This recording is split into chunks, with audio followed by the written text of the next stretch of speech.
दिग पहंडीर जड़े टाणुआ नेता सूर्य पात्रंकर अनुगत्य थिले एकांत सहयोगी थिले बर्तमान बीजेपी रे सामिल होइचंदी विपिन प्रधान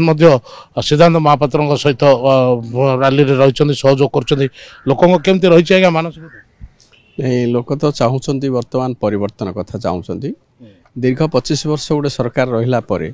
मोदी सरकार को आनिया पई लोकंकर मनस्थ कर सारचंदी आ इथर परिवर्तन हवाडा थय हेलानी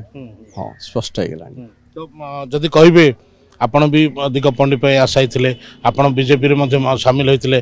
सिद्धांत बाबू मध्ये आसिले तबे वर्तमान केमती चलची उभयंकर भितरे जो संपर्क कथा कोंदो किंबा जो रैली कथा कोंदो केमती चलची नहीं आमे तो आशाई थिलु हमको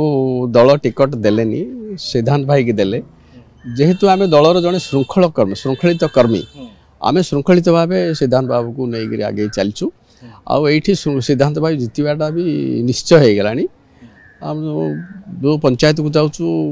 जनसमुद्र से जनसमर्थन पूरा मिलूँ आम ये जितवाटा निश्चय हो जाए बापा कहली परा मोर से राजनीतिक गुरु थे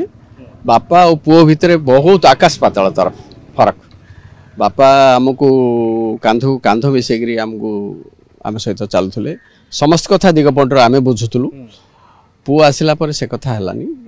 आमको अणदेखा कले आमको हरैया चेष्टा कले गोटे दल रही आम जिला परिषद हरैया मत चेष्टा कले जेहेतु जो आमर संगठन अच्छी हरई पारे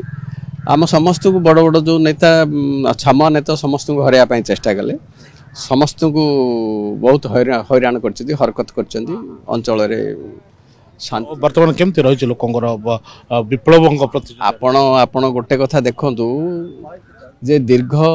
बापा परे पुओ को तो साधारणतः लोक एक्सेप्ट करूना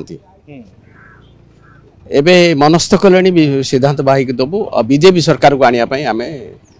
स्पष्ट भाव लोकंर मत हो जाए।